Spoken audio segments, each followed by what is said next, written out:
সূরা লাহাব। বিসমিল্লাহির রহমানির রহিম। রহমান রহিম আল্লাহ তাআলার নামে। তাব্বাত ইয়াদা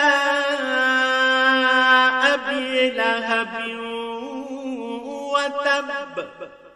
ইসলাম বিরোধিতার কারণে আবু লাহাবের দুনিয়া আখেরাতে দুটো হাতই ধ্বংস হয়ে যাক সে নিজেও। মা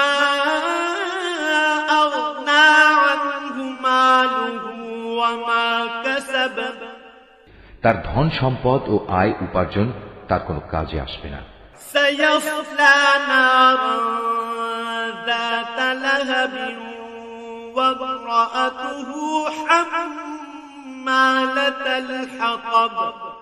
বরং তা অতি সত্বর জ্বলন্ত অগ্নিকুণ্ডে নিক্ষিপ্ত হবে, সে নিজেও সেই আগুনের লেলিহান শিখায় নিমজ্জিত হবে।